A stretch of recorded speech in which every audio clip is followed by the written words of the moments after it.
revint après 3 jours en chair et parla à tous ceux qui étaient proches de lui avant sa persécution.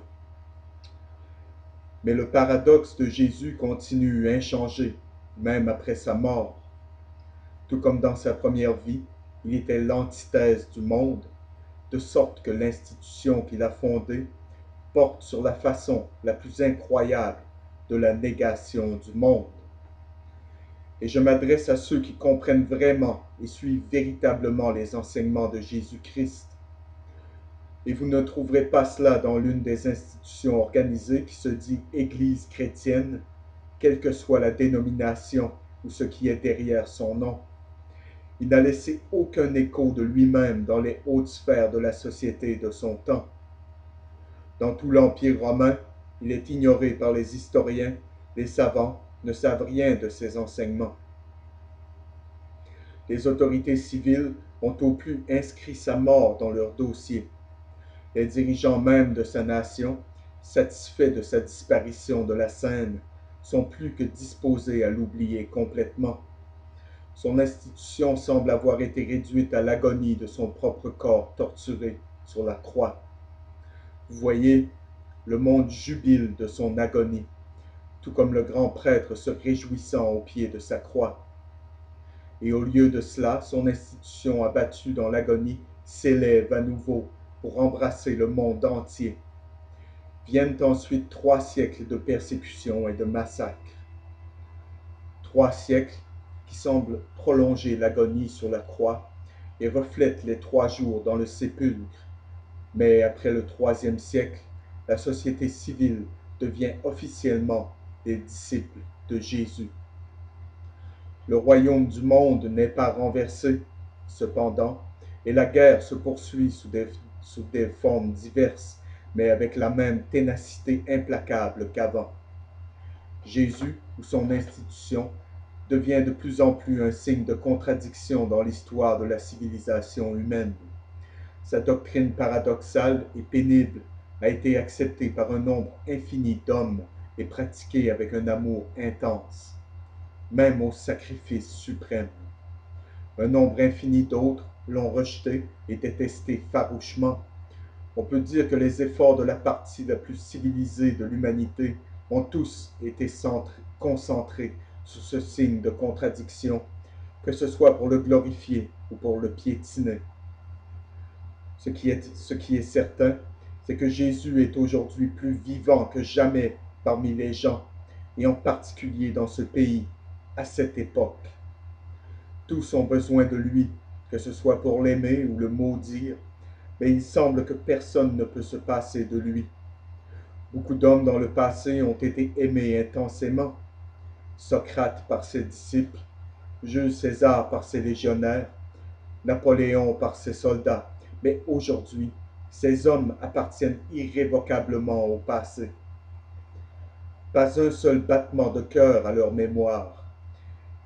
Et lorsque leurs idéaux sont rejetés, car ils sont toujours préconisés, personne ne pense à maudire Socrate ou Jules César ou Napoléon lui-même, parce que leurs personnalités n'ont plus aucune influence. Ils sont passés, mais pas Jésus. Vous voyez, Jésus est toujours aimé et il est toujours maudit. Des hommes renoncent encore à leurs biens et même à leur vie, à la fois pour leur amour pour lui et pour leur haine pour lui. Aucun être vivant est aussi vivant qu'il l'est aujourd'hui.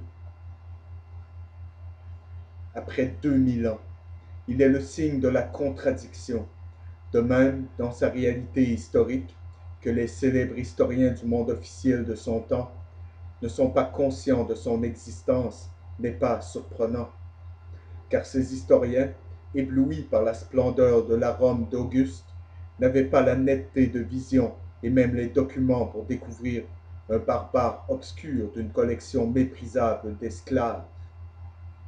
Mais, mesdames et messieurs, cela ne signifie pas que le personnage de Jésus est moins documenté et soutenu historiquement que celui d'Auguste et des autres de ses contemporains célèbres, si vous êtes prêts à accepter les écrits de la Bible comme étant authentiques. Et aujourd'hui, nous avons certainement le désir d'en savoir beaucoup plus sur lui que ce que nous connaissons. Mais si les choses que nous connaissons sont trop peu nombreuses pour ce que nous souhaitons, en compensation, les écrivains qui les ont enregistrées bénéficient d'une excellente autorité. Parmi ces 4 écrivains, 2 prétendent être des témoins oculaires qui ont été aux côtés de Jésus jour et nuit pour la quasi-totalité de sa vie publique. Les 2 autres connaissent et ont abondamment interrogé des témoins similaires, et tous les 4 récits sont racontés dans une simplicité précieuse, et avec une absence d'embellissement et avec un sang-froid devant les faits qui s'élèvent au-dessus de leur sympathie. Il ne fait aucun doute que les 4 évangiles sont de la propagande. Leurs auteurs les ont écrits pour familiariser le monde avec Jésus et pour répandre la foi en lui. Mais pour cette raison même, ils ont dû prendre le chemin de l'objectivité et de la vérité, parce que des milliers de témoins étaient prêts à les contredire si ces récits avaient été falsifiés ou inventés. Mais ici, mesdames et messieurs, comme partout ailleurs, le signe de la contradiction est de nouveau contredit, car il est dit que le Jésus qui est présenté par les 4 historiens ne peut pas être vrai parce qu'il est surnaturel. Le portrait dépeint par les 4 évangélistes doit être réduit à des proportions rationnelles, naturelles et le miraculeux supprimé. Et c'est le programme de la critique rationaliste et beaucoup, beaucoup d'autres théories de la critique en contradiction les unes des autres sur un seul point. Ils sont en parfait accord. Et c'est ce que les récits évangéliques ne sont pas historiques. Et donc que le Jésus de la tradition est faux. Maintenant, tout cela n'est pas rien d'autre qu'un épisode dans le conflit séculaire entre Jésus et le monde. J'ai dit que le conflit ne se terminera pas jusqu'à ce que l'un ait vaincu l'autre complètement. C'est pourquoi le monde va à l'encontre de Jésus sur le terrain historique et en effaçant autant que possible de son caractère et de sa personnalité. Et je crois que si ceux qui sont impliqués dans cet acte de destruction connaissaient vraiment Jésus-Christ et comprenaient vraiment ses enseignements, ils renverseraient leurs efforts, car il n'a pas enseigné ce que l'homme a accompli en son nom, jusqu'à ce que l'un ait vaincu l'autre complètement. Pour ce qui est arrivé dans le passé, mesdames et messieurs, et ce qui se passera dans l'avenir, l'Évangile, les livres de la Bible nous disent que Jésus, qui a été scellé par les pharisiens dans sa tombe, est ressuscité. L'histoire nous dit que Jésus a été tué plus tard 1 000 de fois et est revenu encore plus vivant que jamais. Et le conflit autour du signe de la contradiction continuera aussi longtemps qu'il y a des hommes sur cette terre.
Jésus a toujours été, contrairement à la croyance populaire, de son temps.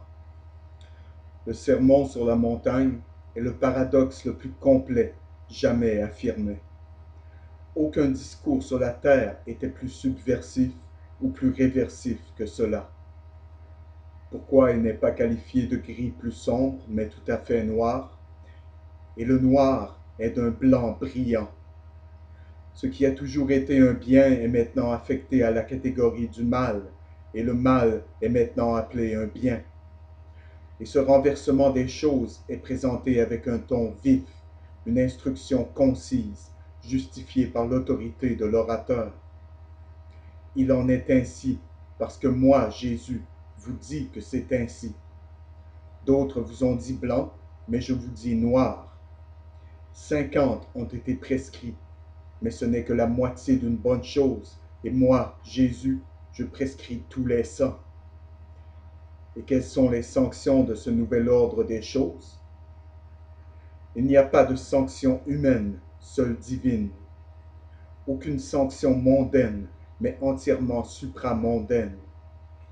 Les pauvres sont bénis parce que leur est le royaume des cieux, non pas un royaume sur la terre. Les affligés sont bénis parce qu'ils seront consolés, mais dans un avenir lointain et indéterminé. Ceux qui ont le cœur pur sont bénis, car ils verront Dieu. Non pas parce que leur pureté doit être louée par des hommes, et donc le nouvel ordre possède une véritable fondation seulement pour ceux qui acceptent et attendent le royaume des cieux.